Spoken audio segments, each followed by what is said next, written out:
Vamos conversar com o professor do Departamento de Ciência Política da Unicamp, Wagner Romão. Bom dia, Wagner.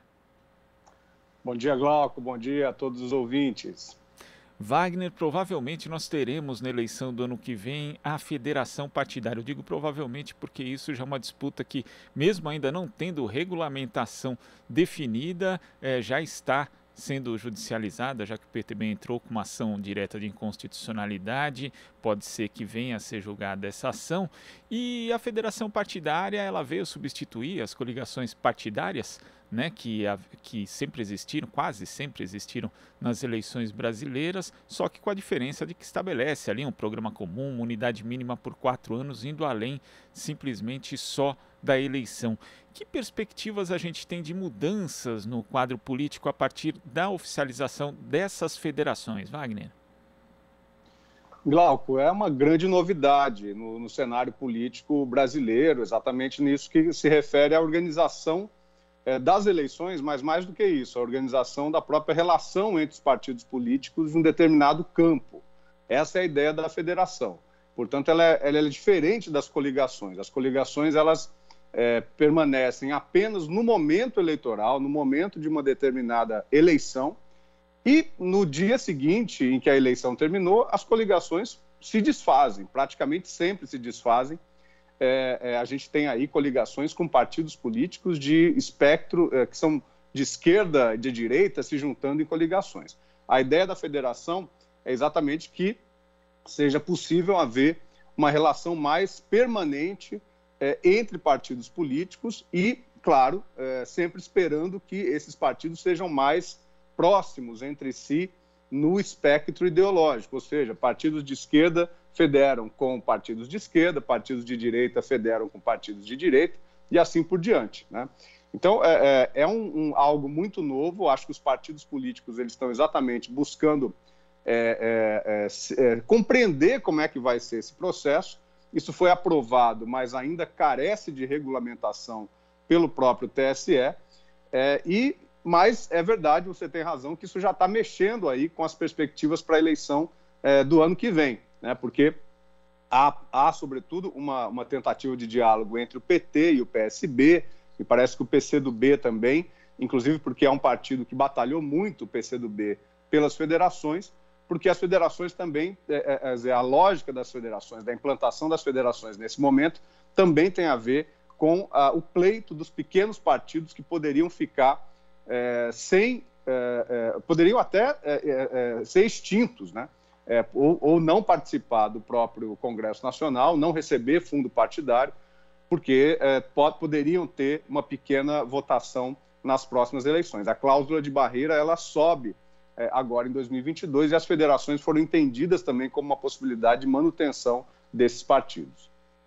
E são federações, né? Inclusive nesse campo progressista existe a possibilidade da formação de uma frente, né, maior, como você já citou, envolvendo o PT e o PSB. Inclusive o PSB, na semana passada, a bancada na Câmara dos Deputados aprovou a ideia de uma federação junto com o PT, mas pode envolver outros partidos também, o próprio PCdoB, o PSOL, inclusive existem conversas com a Rede e o PV, ou a formação, na verdade, de duas frentes, né, envolvendo esses partidos. Agora, na direita, parece que não há muita movimentação em relação a essa perspectiva de entendimento para se formar uma frente, Wagner.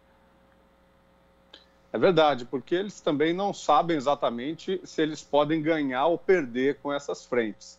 Aliás, ao contrário, né, a fragmentação partidária que se dá nesse campo do centrão, do chamado centrão, e no campo da direita, ela exatamente foi estimulada nos últimos anos pela legislação que nós tínhamos, que permitia coligações, permitia que mesmo os pequenos partidos tivessem acesso a fundo partidário, aos recursos de liderança de bancada, né? Quer dizer, então um partido que tenha um deputado na Câmara dos Deputados, por exemplo, apenas um, ele também tem direito a verbas específicas de liderança de bancada, de liderança do partido, né? Ou seja, a nossa legislação ela estimulava, pelo menos até a chegada dessa vedação à possibilidade de coligações e agora com as federações partidárias, a nossa legislação nas últimas décadas ela sempre estimulou os pequenos partidos,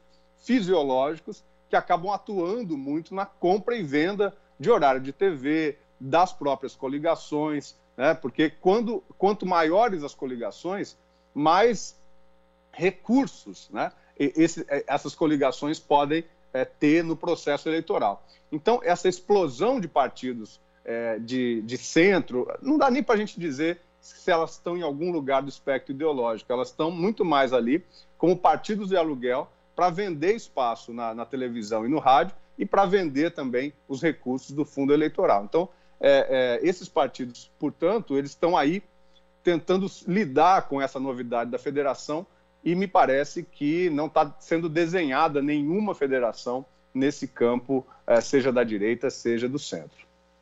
Agora, isso pode fortalecer também, pelo menos do lado do campo, chamado campo progressista, um aumento no número de deputados e também de senadores eleitos, porque isso tem sido, inclusive, uma preocupação recorrente, manifestada pelo próprio ex-presidente Lula, justamente essa questão das bancadas no Legislativo, porque, em geral, existe sempre esse predomínio do chamado centrão e de outras legendas fisiológicas que conseguem aí manter o seu poderio dentro das duas casas. Isso pode também fazer uma diferença? As federações podem fortalecer ainda mais, possibilitar esse aumento de bancadas, Wagner?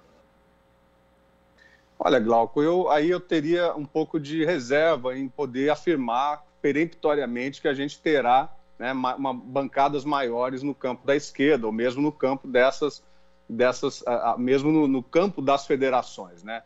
Eu não conseguiria te dizer, eu acho que a gente precisaria esperar realmente o que vai acontecer nas eleições de 2022 para ver exatamente como é que vai ser esse comportamento, se as federações vão realmente trazer, ou seja, se, por exemplo, PT, PCdoB e PSB e Rede, né, se eles trarão mais deputados do que agiriam sozinhos, do que se a gente tivesse os partidos disputando isoladamente.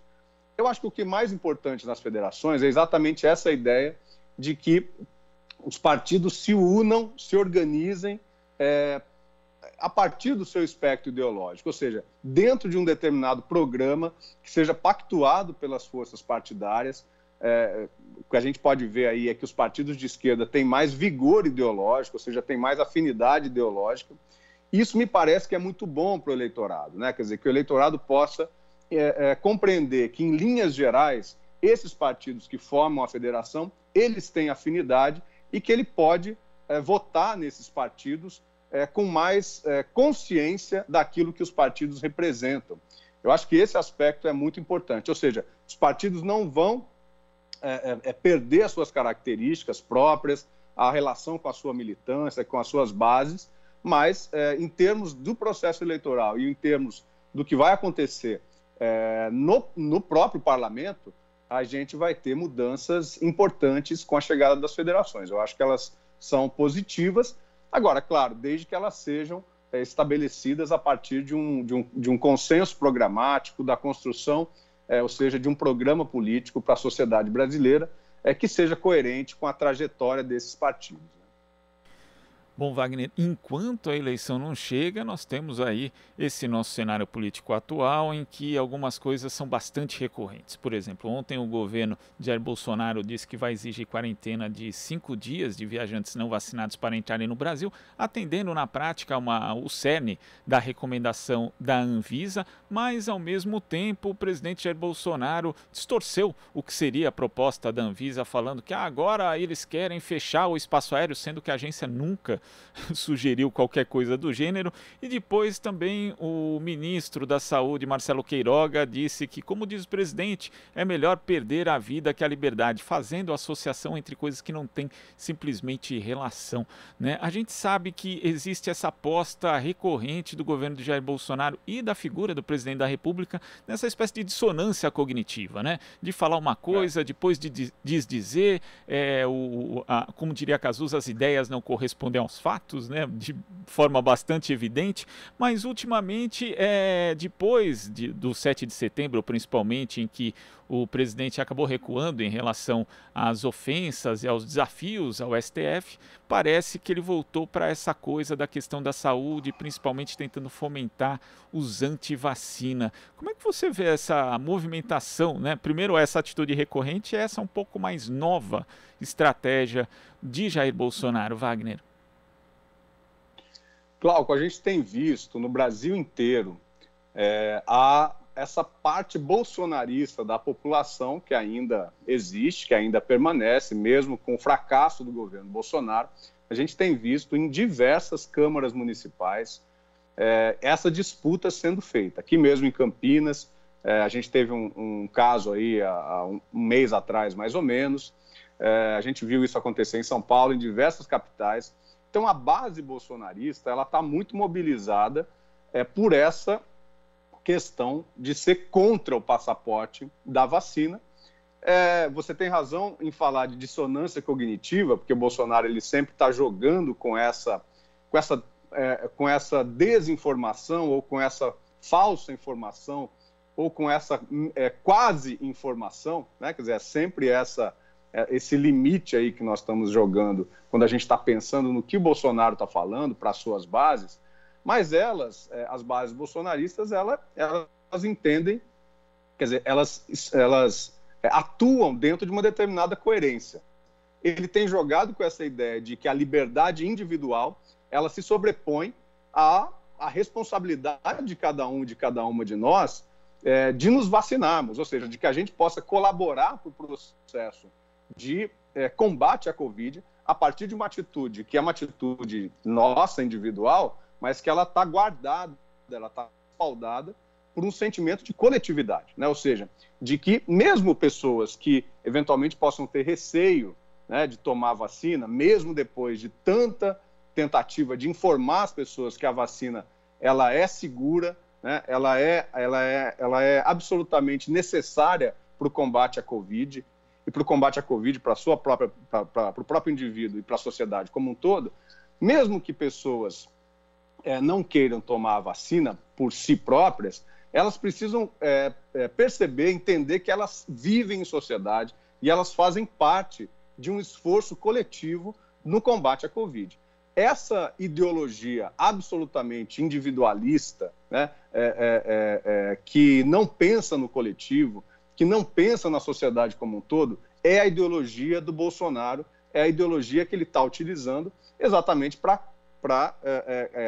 agregar a sua base eleitoral, né? E ele não vai abrir mão disso, quer dizer, a gente pode ter até uma grande elevação de casos, eventualmente. Eu não acredito nisso, acho que a vacina ela vai proteger também com relação a essa variante. A gente tem escutado também colegas aí do campo da saúde, do campo da medicina, mas ele está se colocando, ele está dizendo, vejam, né, quer dizer, a fala do Bolsonaro ontem, ele diz,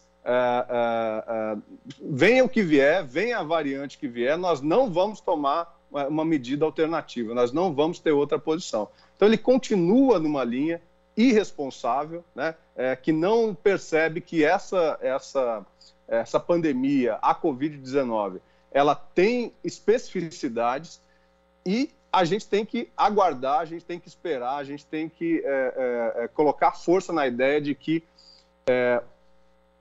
essa variante ela não pode ser uma variante que vai aumentar novamente o número de casos, justamente por conta da vacina, né? Se a gente for esperar do presidente da República para que ele nos ajude a nos salvar, nós estamos perdidos, né? Então, todo esse processo de vacinação, toda a campanha do Sistema Único de Saúde pela vacinação é aquilo que a gente precisa nos segurar, aquilo que a gente precisa nos segurar para a gente nos manter minimamente seguros com relação a Covid e a variante, essa nova variante que está colocada. E essa retórica, né, que tenta associar uma falsa ideia de liberdade, uma ideia bastante distorcida, inclusive com a questão da vacinação, é algo que é mimetizado, Wagner, porque existe isso nos Estados Unidos, ali a base de Trump também utiliza o mesmo tipo de argumentação, alguns grupos anti-vacina na Europa também são a mesma coisa, mas é aquilo, né, o direito de um termina onde começa o de outro, e o direito, no caso coletivo, o direito da saúde pública, ele impera, obviamente, né? E nesse caso não é uma novidade também, porque a posse e o porte de armas também são justificados sob o mesmo argumento. Essa questão da distorção da ideia da liberdade, como você falou, associada a um individualismo, na prática, é algo que é um pouco o cerne desse bolsonarismo, Wagner. Sem dúvida, Glauco. Quer dizer, essa chamada ao indivíduo, por isso que a gente tem que compreender que quando a gente fala do ultraliberalismo do governo Bolsonaro, ele não tem a ver apenas com a perspectiva econômica. Tem muita gente que confunde a ideia do neoliberalismo ou do ultraliberalismo apenas com a perspectiva da privatização, né, ou da transferência de ações que são ações do Estado para o mercado, mas mais do que isso, a gente está vivendo um fenômeno, né, que é um fenômeno mundial, de uma exacerbação do individualismo contra os valores coletivos, contra os valores de uma coletividade, né, da gente pensar que a gente não está sozinho nesse mundo e que o combate especialmente o combate a essas pandemias, ele só vai ter sucesso se nós atuarmos em conjunto e pensando em coletivo.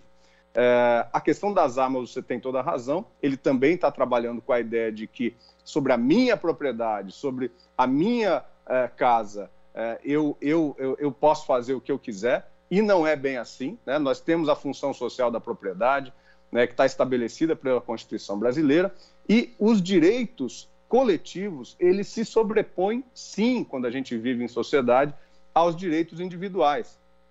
E vamos dizer o seguinte, quer dizer, o direito fundamental à vida, que é o direito mais precioso, né, que qualquer pessoa pode ter, ele está sendo colocado, sim, em risco, se eu coloco a questão de poder ou não tomar a vacina, que é o que coloca o Bolsonaro. Quer dizer, o direito fundamental à vida, sem a vida não há liberdade, né? Então ele pode, como um ex-militar, aliás, um mau militar, né, ele pode até defender a ideia de que se morre defendendo a liberdade, né? Mas, para os cidadãos e cidadãs, né, nós não estamos numa guerra contra um regime nazista ou fascista ou qualquer coisa que o valha, né? Quer dizer, nós estamos no nosso direito de termos o direito à vida, e o direito à vida, nessa situação de pandemia, ele só pode ser observado se a gente tem uma compreensão coletiva da nossa vida, da nossa existência nessa terra. Quem não se vacina, coloca em risco a sua própria vida e a vida do outro. É isso que a gente precisa sempre falar para as pessoas que ainda estão aí recalcitrantes, ainda estão aí com receio, né, ou num posicionamento negacionista de não tomar a vacina. Infelizmente, nós temos um presidente que é negacionista e que está atuando a cada discurso dele nesse sentido. Ele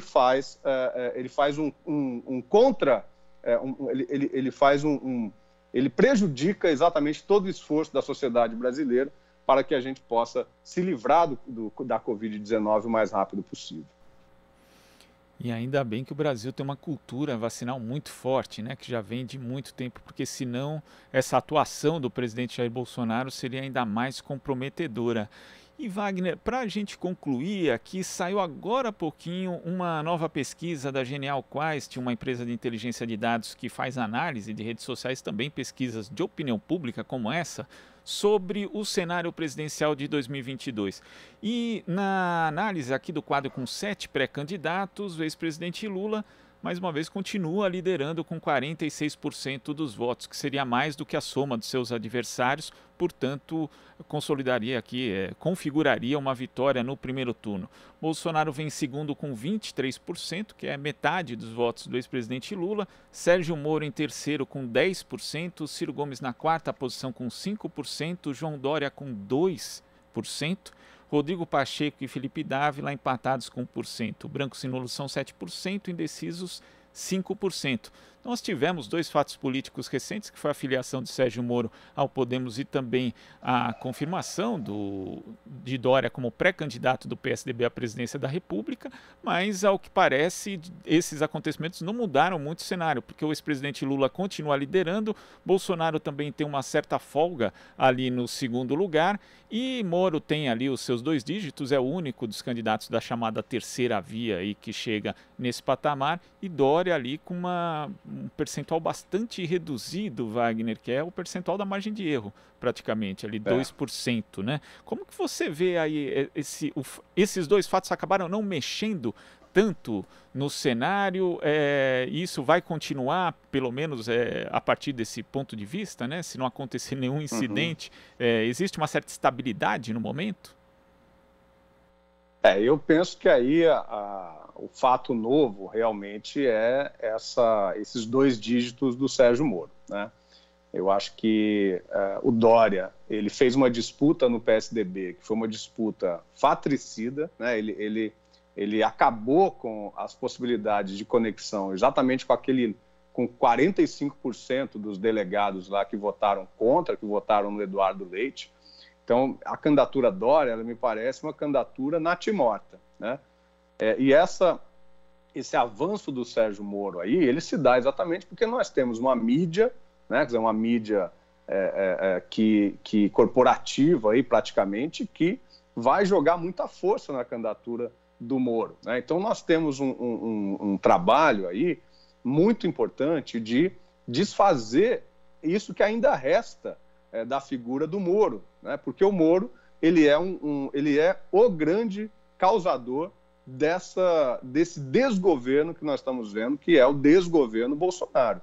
Se não fosse por essa ação no campo judicial do Moro, né? Foi uma ação absolutamente irresponsável e persecutória à figura do ex-presidente Lula, nós poderíamos ter uma disputa em algum pé de igualdade em 2018 e, claro, Bolsonaro poderia ter ganhado a eleição, o Lula poderia ter ganhado a eleição. Agora, tudo que fez o Sérgio Moro, junto com os procuradores da Lava Jato lá em Curitiba, foi absolutamente atentatório ao Estado de Direito no nosso país, né? A possibilidade de legítima defesa e assim por diante. A gente está vendo hoje que a Justiça está tentando, né, quer dizer, agora se rever aquilo tudo que aconteceu no período Sérgio Moro. Então, e além disso, o Moro participou do governo Bolsonaro. Quer dizer, ele não só foi um dos principais artífices, como ele participou do governo Bolsonaro. E o que nós estamos vendo agora é uma mídia que não percebe que Bolsonaro não é mais tolerável pela grande maioria da população, que faz um governo péssimo e que tenta colocar o Sérgio Moro como uma alternativa à candidatura Lula, né? Então, me parece que é isso que está acontecendo. Eu não vejo possibilidade, pode ser que alguma coisa aconteça, mas eu não vejo possibilidade de que o Dória eleve essa intenção de voto. O Dória é malquisto aqui no estado de São Paulo, o que se dirá no resto do país, e não vejo também a candidatura Ciro como uma candidatura competitiva. Eu penso que a disputa que está colocada agora, nesse momento, é exatamente aí entre Bolsonaro e Moro, embora você tenha toda a razão. Esses 20%, 23% do Bolsonaro, que agora o colocam no segundo turno, me parece que devem, né, quer dizer, estão mais ou menos estabilizados aí há alguns meses, né? Assim como essa margem aí de 40 e tantos por cento do ex-presidente Lula. Me parece que esse é o quadro. Eu não vejo muita possibilidade de uma alternância a respeito disso no próximo período. Acho que as cartas estão sendo colocadas na mesa e vamos ver a disputa aí entre essa base mais fiel ao bolsonarismo e a esse resquício, né, do lavajatismo que a gente ainda acompanha na sociedade brasileira. Wagner, queria agradecer a sua participação aqui no Jornal Brasil Atual e até a próxima. Até a próxima, Glauco. Um grande abraço. Abraço. Conversamos aqui com o professor do Departamento de Ciência Política da Unicamp, Wagner Romão. Você está ouvindo Jornal Brasil Atual. As notícias que os outros não dão.